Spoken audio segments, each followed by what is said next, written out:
حضرت حسن بصری کے دور میں وہ نوجوان گناہ پہ گناہ کرتا تھا، گناہ پہ گناہ کرتا تھا، تو ایک دن ایسا ہوا کہ اس کی طبیعت خراب ہو گئی۔ اچھا، ہمارے نوجوان توبہ بھی تبھی کرتے ہیں جب کوئی مشکل آ جاتی ہے۔ جب کوئی مشکل آتی ہے تو فوراً توبہ کرتے ہیں، جب مشکل ٹل جاتی ہے تو پھر وہی گناہ پہ گناہ شروع ہو جاتے ہیں۔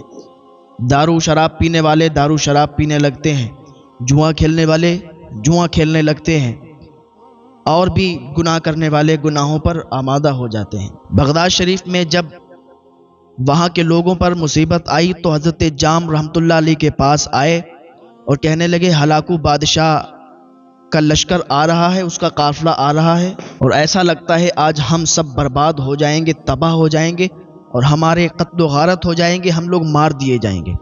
حضرت جام رحمۃ اللہ علیہ نے اپنا کاسا، اپنا کٹورا پلٹا تو پورے کے پورا بغداد چھپ گیا۔ پورا کا پورا بغداد ایک کاسے میں، کٹورے میں سما گیا۔ ہلاکو کا جو لشکر آیا ہوا تھا، ہلاکو کے جو لوگ آئے ہوئے تھے، بغداد کو ڈھونڈتے رہے لیکن بغداد نظر نہیں آیا۔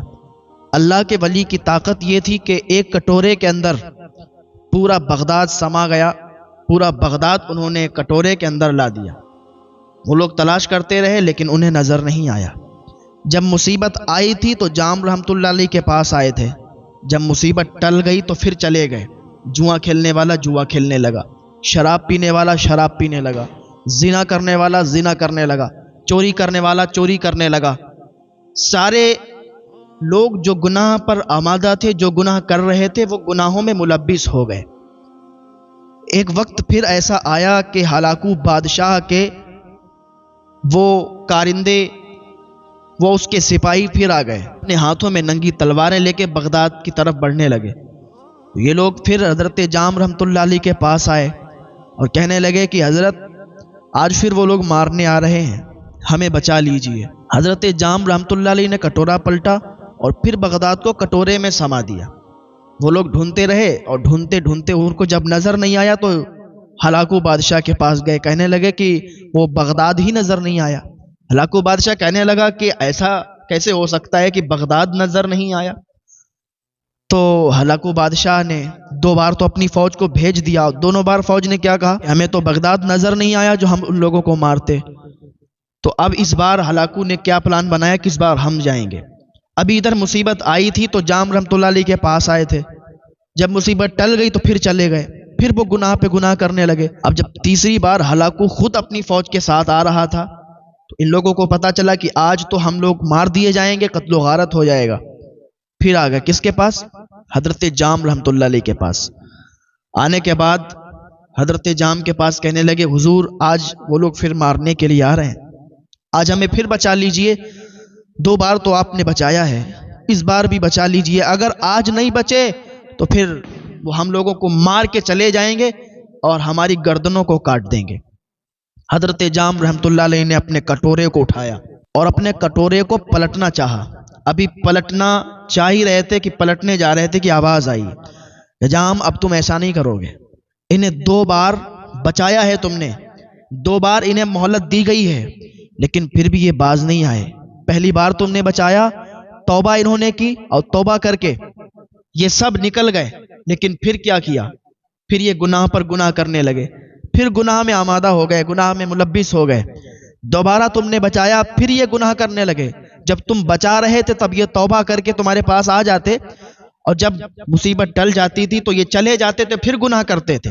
آج پھر آئے ہیں اور آج مصیبت ٹل جائے گی تو پھر چلے جائیں گے، پھر گناہ پہ گناہ کرنے لگیں گے، اور پھر اگر مصیبت آئے گی پھر تمہارے پاس آئیں گے۔ تم کب تک ایسے کرتے رہو گے؟ کب تک اس طریقے سے تمہارا یہ چلتا رہے گا؟ کب تک ایسا کرتے رہو گے؟ حضرت جام نے اپنے کٹورے کو اٹھا لیا، نہیں پلٹا۔ کیا ہوا؟ نتیجہ یہی نکل کے آیا، ہلاکو بادشاہ اپنی پوری فوج کے ساتھ آیا اور سب کو چن چن کے مارا تھا، سب کو چن چن کے مارا تھا کہ جب ہم پر مصیبت پڑتی ہے، جب مصیبت آتی ہے تب ہم لوگ توبہ کرتے ہیں، اور جب مصیبت ٹل جاتی ہے تو پھر گناہ پہ گناہ کرنے لگتے ہیں، پھر وہی جرم وہی کام شروع کر دیتے ہیں۔ تو میں بات عرض کر رہا تھا اس نوجوان کی، حضرت حسن بصری کے دور میں جو نوجوان تھا وہ کیا ہوا کہ بہت زیادہ گناہ کرنے والا تھا، بہت زیادہ گناہ کرتا تھا، گناہوں میں ملبس تھا۔ ایک دن کیا ہوا کہ اس پر ایک مصیبت آن پڑی، یعنی اس کی طبیعت خراب ہو گئی اور طبیعت بہت زیادہ خراب ہوئی.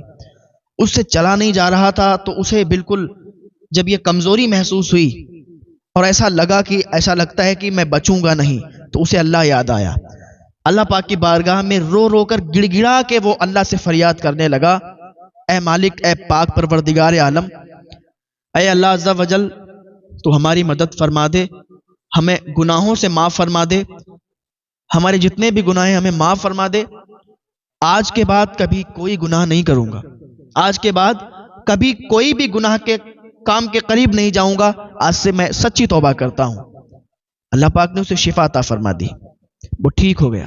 جب ٹھیک ہوا تو پھر وہی گناہ پہ وہ لگ گیا، جو گناہ اس کے تھے، جو گناہ کر رہا تھا اسی گناہ میں ملبس ہو گیا، گناہ پہ گناہ کرتا رہا. ایک دن کیا ہوا، پھر اس کی طبیعت خراب ہو گئی، اور ایسی طبیعت خراب ہوئی کہ پہلے سے زیادہ اس کی طبیعت خراب ہو گئی. پھر وہ اللہ رب العزت کی بارگاہ میں گڑ گڑانے لگا، اے پاک پروردگار عالم، تو نے ایک بار معاف کر دیا ہے، ایک بار اور معاف کر دے. اچھا، جب بندہ توبہ کرتا ہے، جب کوئی مصیبت آتی ہے تو ایسے ہی توبہ کرتا ہے کہ جیسے پھر کبھی کوئی گناہ نہیں کرے گا، تو گڑ گڑاتا ہے کہ نہیں، اس بار معاف کر دیا جائے، اگلی بار کبھی بھی وہ گناہ نہیں کروں گا. لیکن جب وہ مصیبت ٹل جاتی ہے تو پھر وہی کرنے لگتا ہے، پھر وہی شروع کر دیتا ہے. تو اس نے اللہ رب العزت کی بارگاہ میں گڑ گڑا کے جب دعا کی تو یہ شفایاب ہو گیا، ٹھیک ہو گیا. کچھ دنوں کے بعد یہ پھر وہی گناہ پہ گناہ کرنے لگا، وہی شراب، وہی جوا، وہی زنا، یہ اس کا سب شروع ہو گیا. پھر کیا ہوا، کچھ دنوں کے بعد پھر یہ بہت زیادہ علیل ہو گیا، بستر عدالت پر پہنچ گیا. ڈاکٹروں نے جواب دے دیا، ڈاکٹروں نے اس کو جواب دے دیا کہ اب تم بچ نہیں سکتے. اس نے پھر اللہ رب العزت کی بارگاہ میں گڑ گڑا کے دعا کی، اے پاک پروردگار عالم، صرف ایک بار مجھے معاف فرما دے. اچھا، اللہ رب العزت چھوٹ بھی دیتا ہے، چھوٹ دیتا ہے، دیتا جاتا ہے، لیکن بندہ اگر اس پر کھرا نہیں اترتا پھر اس کا انجام برا ہوتا ہے. ہاں، اس نے دعا کی، اے پاک پروردگار عالم، ایک مرتبہ اور معاف فرما دے، کبھی بھی کوئی گناہ نہیں کروں گا، گناہ کے قریب نہیں جاؤں گا، دوسروں کو ہدایت کروں گا کہ اس گناہ سے بچو. اللہ رب العزت نے پھر سے شفا عطا فرما دی، 4 مرتبہ شفا عطا فرما دی، 4 مرتبہ یہ ٹھیک ہو گیا. جب چوتھے مرتبہ یہ ٹھیک ہوا پھر اس نے وہی گناہ شروع کر دیے، پھر یہ گناہگار ہو گیا، گناہ پہ گناہ کرنے لگا. پھر اس کی طبیعت خراب ہوئی، 5ویں مرتبہ اس کی طبیعت خراب ہوئی. اب اس نے اللہ رب العزت کی بارگاہ میں ہاتھ اٹھائے اور دعا مانگی تو آواز آئی کہ اب تو ٹھیک نہیں ہو، تو اس دنیا سے جانے والا ہے، اب تجھے توبہ نصیب نہیں ہوگی، اب تجھے معاف نہیں کیا جائے گا. اب یہ اسی افسوس میں تھا کہ حضرت حسن بصری کے پاس اس کا بھائی گیا اور جانے کے بعد کہنے لگا کہ حضور، آپ اللہ کے نیک بندے ہیں، آپ ہمارے بھائی کے پاس چلیں اور اس سے توبہ کرائیں.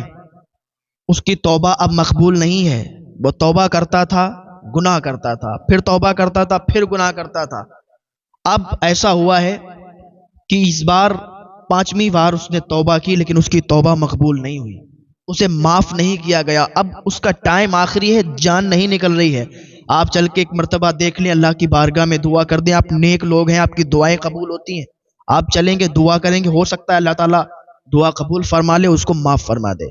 حضرت حسن بصری اپنے رفقا کو لیتے ہیں اور جاتے ہیں اس کے گھر پہ. جانے کے بعد اس کے پاس جا کے کہتے ہیں، اے شخص، اللہ کی بارگاہ میں دعا کر، توبہ کر. اس نے کہا، حضور، اب میں کتنی بھی توبہ کر لوں معاف نہیں کرا جاؤں گا. کہا کیوں؟ کہا میں نے ایک بار توبہ کی، اللہ نے معاف فرمایا، گناہ شروع کر دیے. پھر توبہ کی، مصیبت آئی، اللہ نے معاف فرما دیا، مصیبت ٹل گئی، پھر گناہ پہ گناہ شروع کر دیے. 4 مرتبہ توبہ کر چکا ہوں، اب 5ویں مرتبہ ہے. اب جب میں نے توبہ کے لیے ہاتھ اٹھائے، اللہ کی بارگاہ میں توبہ کی، تو پھر کیا ہوا؟ معاف نہیں کیا گیا، معاف نہیں کیا گیا. آواز آئی کہ اب تو معاف نہیں کیا جائے گا. تو حضرت حسن بصری اپنے رفقا سے کہتے ہیں کہ چلو بھائی چلو. حضرت حسن بصری چلے گئے تو اس نے اپنی ماں کو بلایا اور کہنے لگا، ماں، یہ دیکھو حسن بصری تھے، یہ اللہ کے بہت محبوب بندے ہیں، شاید کہ یہ میری طرف سے اللہ رب العزت سے نا امید ہو گئے ہیں اس لیے چلے گئے. لیکن ماں، اللہ کی رحمت سے نا امید نہیں ہونا چاہیے. ماں، 4 مرتبہ اللہ نے مجھے معاف فرمایا ہے، مجھے امید ہے اپنے رب سے، مجھے امید ہے اپنے رب کی ذات سے کہ وہ مجھے معاف فرما دے گا. ماں، میری ایک شرط ہے، اس کی ماں نے کہا بیٹا کیا ہے؟ کہا ماں میں بہت گناہگار ہوں، میں نے توبہ اللہ رب العزت کی بارگاہ میں کر لی ہے۔ جب اس نے یہ الفاظ کیے تھے نا کہ اللہ رب العزت کی ذات سے مجھے امید ہے، اور جس کو اللہ تعالیٰ کی ذات سے امید ہوتی ہے تو پھر اللہ تعالیٰ اسے معاف فرما دیتا ہے، کہ لا تقنطوا من رحمت اللہ، اللہ کی رحمت سے نا امید نہیں ہونا چاہیے۔ تو اسے امید تھی اللہ کی ذات سے کہ اللہ تعالیٰ اس بار بھی اسے معاف فرما دے گا۔ تو جب یہ الفاظ اس نے دہرائے تو اللہ تعالیٰ نے اسے معاف فرما دیا۔ جب معاف فرما دیا تو ماں سے کہنے لگا ماں جب میں مر جاؤں نا، جب میں مر جاؤں تو میرے گلے میں ایک موٹی رسی کا پھندا لانا، پھندا ڈال کے مجھے کڑھیلنا،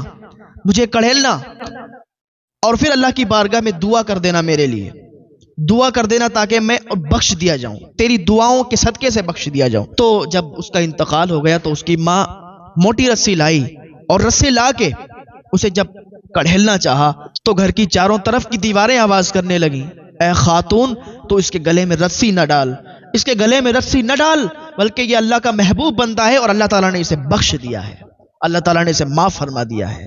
آئیں تو صحیح اللہ کی بارگاہ میں، ہاں آپ نے بہت گناہ کر لیا، بہت گناہ گار ہیں، لیکن اگر ایک مرتبہ آپ اللہ کی بارگاہ میں آ کے سچے دل سے توبہ کر لیں گے، اللہ تعالیٰ ایسے ہی معاف فرما دے گا جیسے آپ نے کبھی گناہ ہی نہیں کیے ہیں۔